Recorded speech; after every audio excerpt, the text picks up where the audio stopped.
dans cette vidéo, je vais faire le commentaire de ces Titan 5 qui arrivent dans cette boîte. Une boîte qui dit « Ouh là là, je suis un casque de qualité ». Et c'est vrai, c'est un casque de très belle qualité.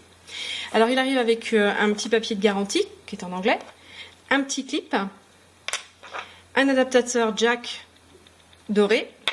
On a 6 petits embouts de silicone, le 6e est là.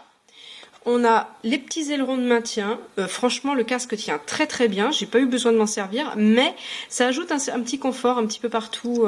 C'est vraiment pour le confort qu'ils ont rajouté cet accessoire qui n'était pas prévu au départ. Une chouette boîte qui me paraît étanche, en prime, qui permet pas de tout ranger dedans, mais qui permet sans problème de ranger le casque et l'adaptateur, par exemple.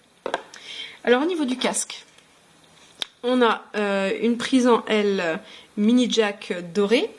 On a ce petit machin pour accrocher le câble une fois qu'il est refermé qui est vraiment sympa. Donc on enroule le câble et hop, on le bloque avec ça. Super, ça c'est vachement pratique. Donc le câble est un câble simple qui ne fait pas de nœud, mais qui a un atout considérable. Alors je ne vais pas présenter l'atout considérable. On a au niveau du séparateur un petit système là qui permet de resserrer sur le menton. Et surtout ces câbles, eh bien ils se détachent. Hop là, alors. Hop, voilà, ça y est, c'est pas très difficile à détacher ou à remettre. Et c'est pas fréquent du tout sur un casque qui est inférieur à 150 €. Donc c'est un point important, parce qu'on peut ne pas se soucier du fil. C'est cette partie-là vraiment qui va être fondamentale et importante. Alors, au niveau design, ils sont très sobres. Très sobres. Alors, je déteste pas le sobre, j'aime bien quand il y a un peu de couleur. On a un gros 5 ici qui les distingue de leur frère frangin, de leur frère quasi jumeau qui est le numéro 3. Et la différence entre le 3 et le 5, c'est un choix de signature sonore. Donc on va choisir le 3 ou le 5 selon ce qu'on préfère. Voilà. Et donc je vais expliquer la particularité et dans mon commentaire je ferai une petite explication un petit peu plus développée. Voilà, on a un trou de ventilation ici.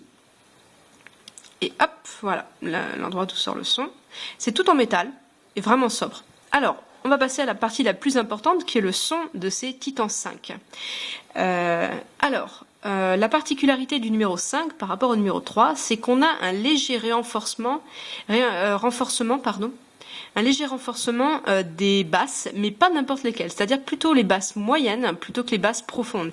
Et donc, on a un effet de son en V qui n'est pas très très marqué, mais on n'a pas l'effet de basse trop forte qui va écraser tout le reste. On a les basses, ce qu'on appelle mid-bass, qui va ressortir un petit peu.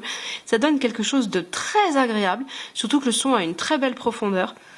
Et alors ça couvre un petit peu les moyennes fréquences. Par contre, ça c'est un petit peu le défaut, donc c'est un petit peu aplati.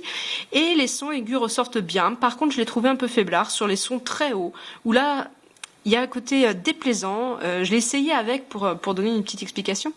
Je l'ai essayé comme il était présenté comme étant assez polyvalent et équilibré par la marque, avec plus de 50 sons différents, de toutes sortes, vraiment. Et donc, hormis les sons qui vont être très hauts, comme les chants un peu japonais modernes, qui sont vraiment très haut perchés, bah, sur tout le reste, c'était vraiment excellent. Vraiment un très très bon rendu. Et surtout, donc c'est un casque qu'on choisira sans problème si on veut varier ses sources, varier ses supports. Vraiment, ça marche très très bien. Et la particularité aussi de ce casque, c'est qu'il offre, alors je sais pas comment on appelle ça en français, mais un soundstage qui est vraiment en profondeur. On a quand on ferme les yeux, vraiment, on s'en rend bien compte. On a une profondeur de son, on a une épaisseur, on arrive à placer à distance certains éléments. Et ça, sur un casque de cette gamme, de prix, c'est vraiment vraiment pas fréquent. Et donc moi, je le compare avec les 2 casques que j'ai dans cette catégorie, qui sont le Sennheiser Momentum et le Pump Audio. Et vraiment, sur ce point-là, il les écrase à plat de couture. Donc là, ça donne un son qui est vraiment riche et plaisant. Moi, j'aime beaucoup cet effet-là. Et c'est un rendu excellent. Ah, désolée pour le clic, c'est mon chien qui se balade, ses petites griffes sur le parquet.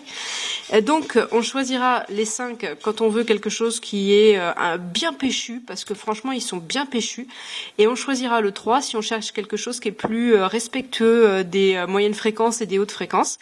Mais ceci dit, le son en V n'est pas très très marqué. C'est quand même quelque chose d'assez respectueux de tout ce qu'on écoute. Et c'est vraiment, ça a vraiment de la pêche. Donc moi je conseille, franchement, ceux-là sont vraiment vraiment sympas.